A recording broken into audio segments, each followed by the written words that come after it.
Manuel esperó sentado en una de las mesas sin pedir nada.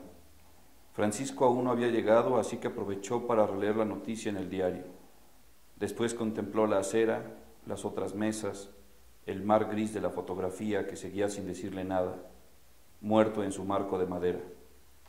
No podían aceptar la liquidación. Seguramente Francisco pensaba lo mismo. Se lo confirmaría esa mañana y se irían juntos a la marcha. El tiempo le daba nuevamente comezón. Sentía la presión de pedir algo a la mesera, que lo observaba desde el mostrador mientras jugaba ociosamente con una azucarera. Había esperado al vendedor del diario y ahora tenía que esperar a su amigo. ¿Acaso ahora su tiempo estaba compuesto de puras esperas? Una espera engarzada con otra espera, un collar de esperas, aún en la desesperanza. El diario arrojado sobre la mesa hacía imposible olvidarse del por qué estaba ahí. Finalmente la mesera dejó la azucarera en paz. Llegó hasta él. Manuel pretextó querer ver la carta.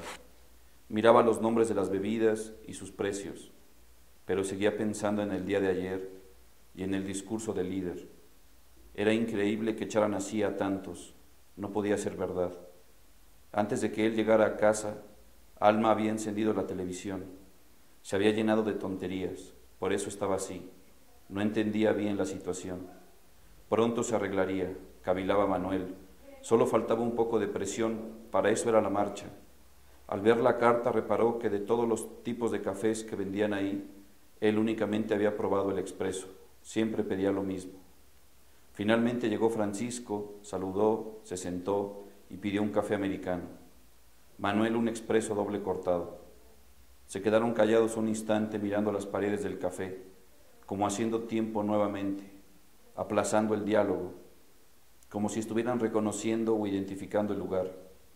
Aún doblado, el diario dejaba ver el titular de la primera plana, la causa de que estuvieran sentados ahí, esperando que les sirvieran un café. La tía insoportablemente sobre la madera, junto a un servilletero cúbico. Manuel se atrevió, empujó el diario a Francisco, deslizándolo sobre la mesa, sin decir nada, casi un gesto animal. Pero éste lo rechazó, ya había visto el titular. Tienen razón, hay que liquidarnos, Manuel. Luego va a estar más cabrón. De café, de liquidaciones. ¿Por qué escogiste 5 bebidas son, ¿no? Para tus títulos de cuentos? ¿Y por qué específicamente esos? Bueno, en realidad son coordenadas existenciales. Son 3 alcohólicas y 3 no alcohólicas. Las alcohólicas son vino, pulque y whisky, y las no alcohólicas té, leche y café, ¿no? Entonces, por ejemplo, esto que acabo de leer es un fragmento de café, que es la coordenada del trabajo, y que de hecho es el título del libro se lo dio este cuento, ¿no? Es un titular de la jornada, del periódico La Jornada, cuando liquidaron a los de la Luz y Fuerza del centro, que eran 44,000 electricistas que de pronto estaban desempleados, ¿no? Entonces el titular decía, primero liquídense y luego vemos. Entonces jugué con la palabra liquidación. Yo ya tenía pensado construir personajes a partir de lo que bebían, y entonces pues estos amigos electricistas, uno está a favor de la liquidación, otro no. Los construí a partir de lo que bebían, que se la viven tomando café, ¿no? Lo relaciono con la coordenada existencial del trabajo. El cuento de leche habla sobre el crecimiento y la nutrición y la maternidad. Pulque habla de lo prehispánico, la coordenada, digamos, precolombina. Hay elementos indígenas, hay muchos nahuatlismos en ese cuento. Vino es lo español, se desarrolla en la frontera entre Francia y España. Hablo de la Guerra Civil Española, de los maquis, estos guerrilleros que se metieron a las montañas cuando Franco toma el poder, y que muchos se quedaron ahí casi viviendo en otro tiempo, ¿no? Hasta el 44 todavía se podían encontrar algunos maquis perdidos por ahí. Y hablo de la vejez. Vino es eso, ¿no? La vejez, la sabiduría que da a pesar de la pérdida, la sabiduría que da el tiempo. Los no alcohólicos, bueno, por ejemplo, Té es un cuento muy budista. El personaje, que es una mujer que trabaja en un periódico, es una infografista, en realidad hace el camino que hizo el Buda, ¿no? Que va descubriendo ciertas cosas al salir digamos, de su entorno original, ¿no?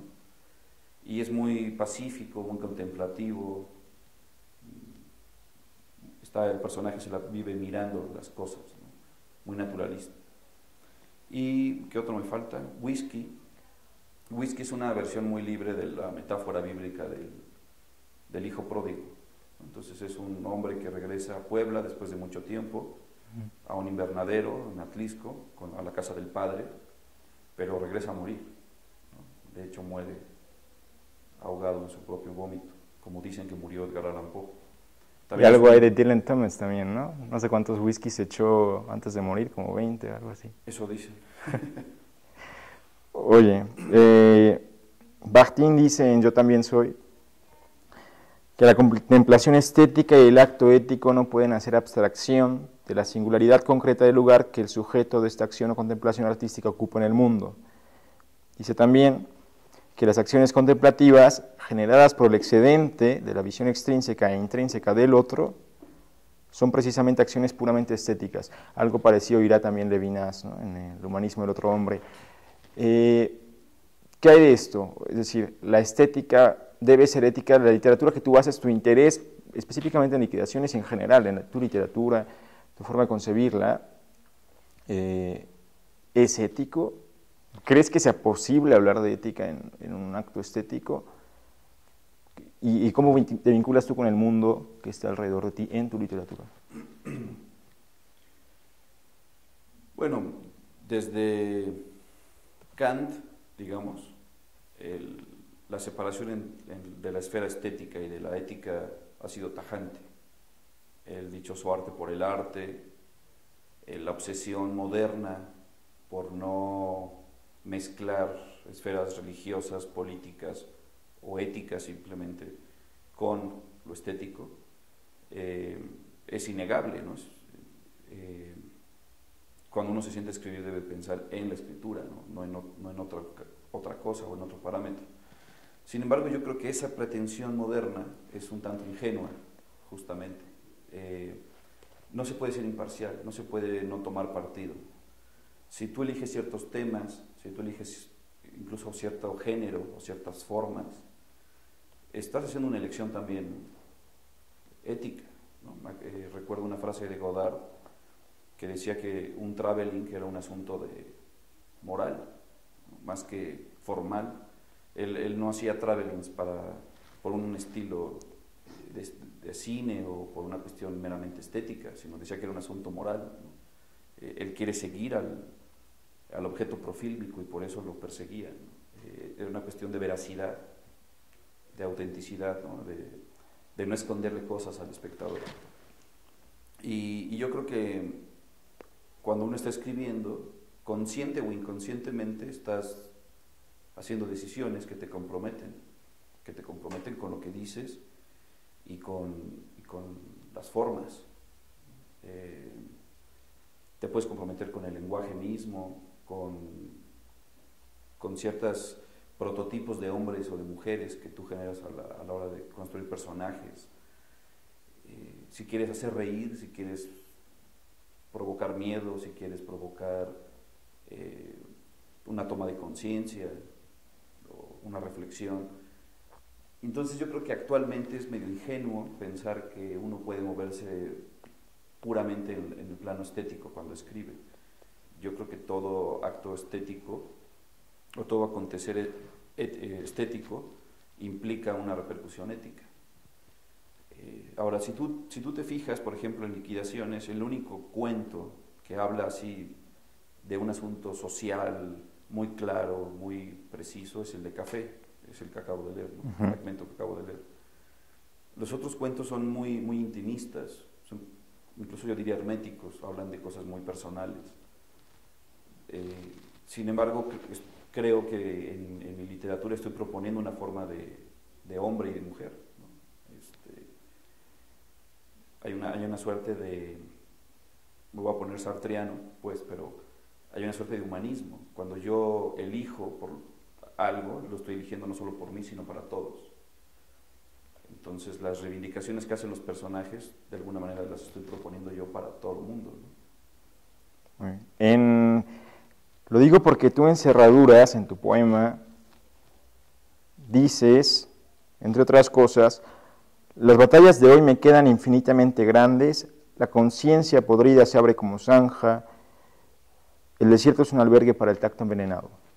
Si las batallas de hoy te quedan infinitamente grandes, Eduardo, al final, tal vez eso ya lo ha dicho Nietzsche, lo ha dicho Nancy, lo han dicho muchos. Adorno dirá, ¿no?, que escribir poesía después de Auschwitz no solo no se debe, sino que es un acto de barbarie, ¿no? Te quedan muy grandes las batallas de hoy, tú tienes que ver con es decir, por ejemplo, el problema del narcotráfico en México. Lo abordas en tu literatura, y si no lo abordas, ¿es porque te quedan demasiado grandes? No, bueno, desde el punto de vista literario, hago el intento, ¿no?, de lidiar con esas batallas que me quedan grandes. Lo digo en el sentido más realista posible, ¿no?, en el sentido más literal. Salir a marchar con el 132 o en un mitin de apoyo a López Obrador, se queda en un plano meramente simbólico, ¿no? Y sé que las batallas están en otro lado, y esas batallas son las que creo que nos están quedando demasiado grandes. Sí, uno se empequeñece, ¿no?, cuando descubres el rol que estás jugando socialmente, que en realidad, que yo escribo un cuento, un poema, una novela incluso. La novela que estoy escribiendo toca tangencialmente el tema del narcotráfico, sobre un piloto de puerto en Coatzacoalcos. Pero que yo escriba, pues, o que uno de los grandes escriba, no cambia las cosas. Esa es la realidad más cruel, ¿no?, y es duro aceptarlo. Entonces, ese poema que tú dices, lo escribí, pues sí, ¿no?, enojado, con rabia, de darme cuenta de que no, las batallas se libran en otro lugar, no en los textos, no en la docencia. No sé, quizá la guerrilla o en otros planos, ¿no?, en el plano político, y que son batallas que yo siento que son inmensas, ¿no?, o sea, que están desproporcionadas respecto a las tareas cotidianas que yo me he impuesto. Entonces, ese poema es de autocrítica. ¿Qué hay de la labor que ejerce el cine? El cine, que se dice actualmente es el arte más completo porque engloba muchísimas artes dentro de sí mismo, ¿no? Ya el mismo Tarkovsky quiere llamar literatura a sus guiones, la fotografía, la música, todo lo que está alrededor del cine parece que es una realidad omniabarcante, casi panóptica, ¿no? El cine, por el cual tú tienes mucho interés, ¿no?, y también se encuentra estos graves límites. ¿Ves una posibilidad que abra el cine? Y si sí, ¿a quién te podrías referir? ¿En México? No, en general.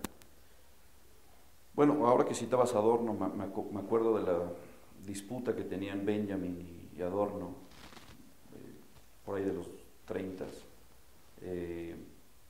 Benjamin era muy optimista con el cine y decía que era un arte progresista y que gracias al cine la gente iba a saber más, a involucrarse más, y esporádicamente tomaría conciencia y pues luego un pensamiento emancipatorio, y eso desembocaría en la revolución. Curiosamente, Benjamin criticaba la pintura, ¿no?, y decía que mientras que el cine era progresista, la pintura era retrógrada. Las masas progresistas iban a terminar haciendo cine y a abandonar la pintura. Y Adorno le contestaba de forma completamente pesimista, y le decía, no te equivoques, el cine lo va a cooptar el aparato, se va a volver una industria y va a servir para alienar más a las personas. Y la historia le dio la razón a Adorno, no a Benjamin, desgraciadamente. Pero ahora está pasando un fenómeno muy curioso, que a lo mejor es como la revancha de Benjamin, con el cine digital y con el internet. Y ahora en cualquier marcha tú puedes, con tu celular, grabar a unos policías golpeando a un estudiante, ¿no? Y treparlo de inmediato a internet en ese instante.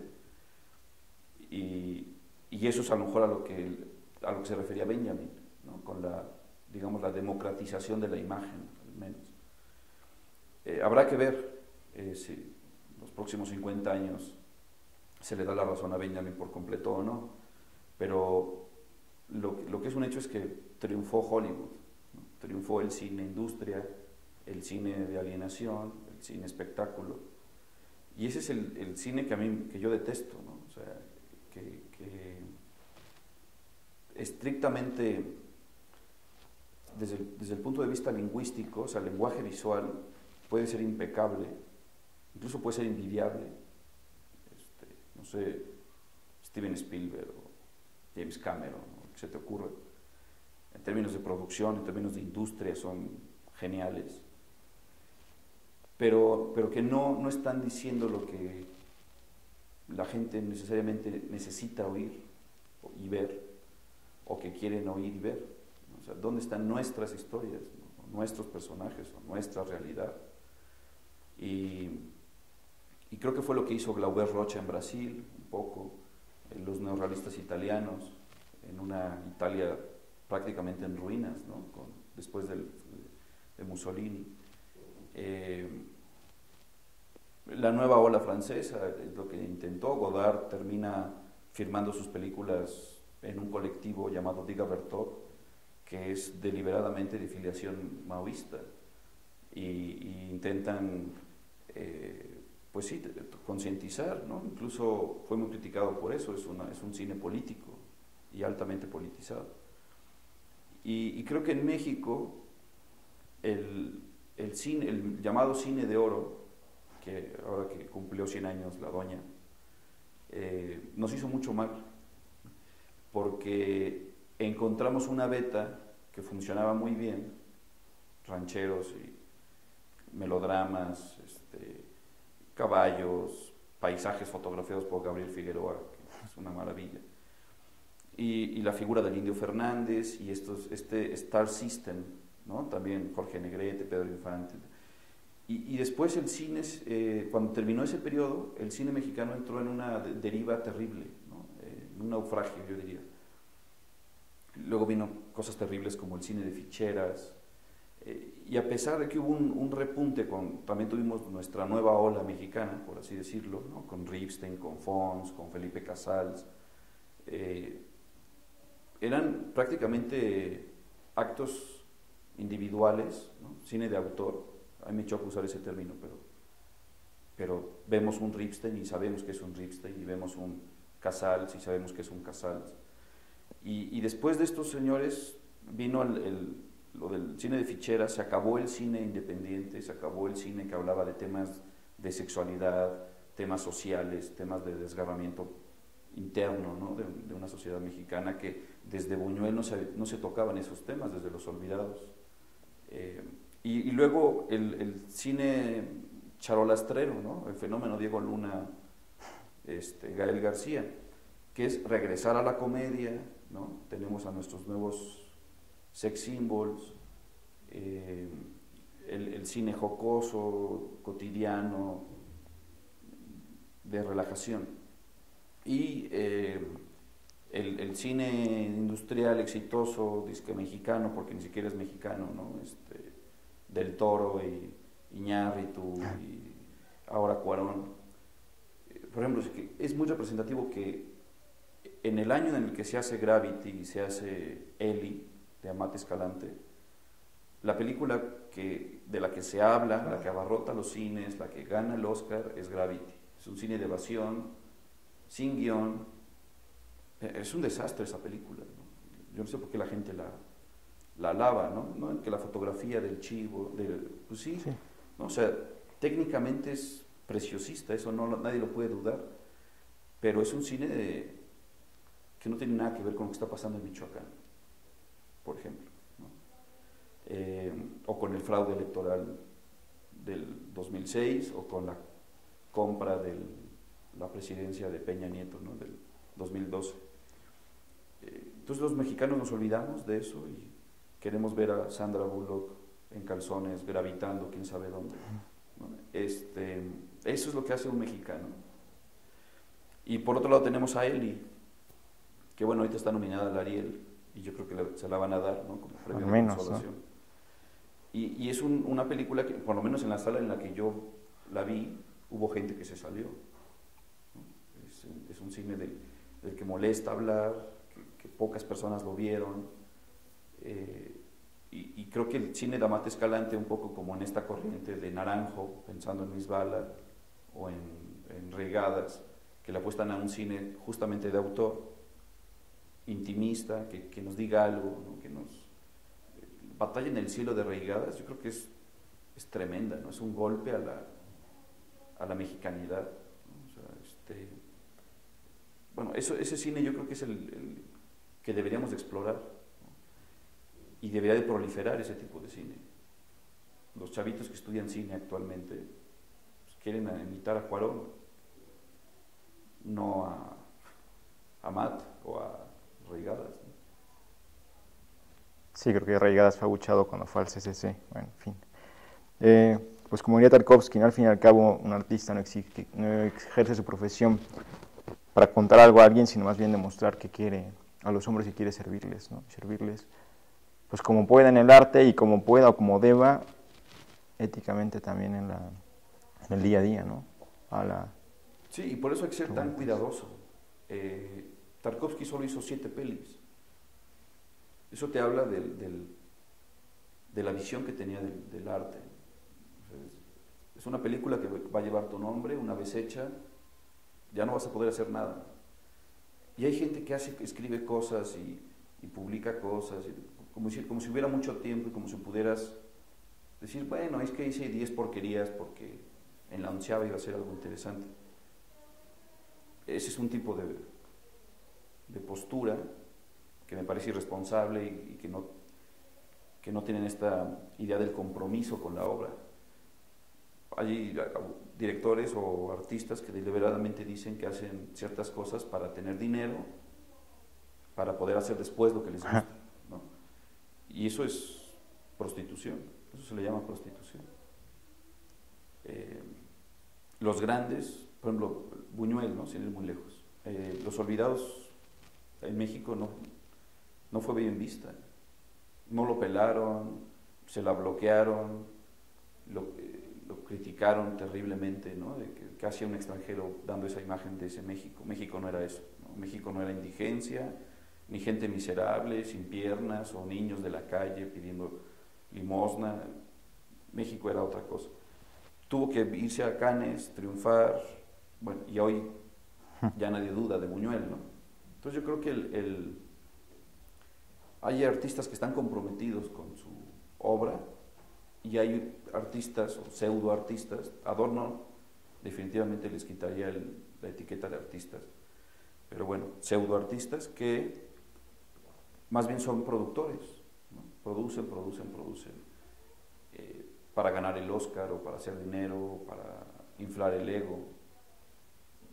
Yo creo que cineastas con C mayúscula, como el que acabas de mencionar, Tarkovsky, la diferencia es que él hacía cine para decir una de las 7 verdades que le iba a decir al mundo, ¿no?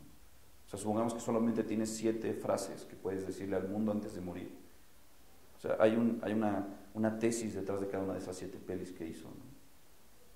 Y que son verdades muy profundas sobre la paternidad, sobre la historia, sobre el amor de pareja, sobre tus vínculos con la patria, si existe o no la patria, si crees en eso o no, sobre las grandes utopías, ¿no? Tarkovsky en El espejo es súper crítico hacia el comunismo, ¿no? Y y solo tiene 7 oportunidades, ¿no?, para decir eso. Y hay gente que cree que tiene 1000.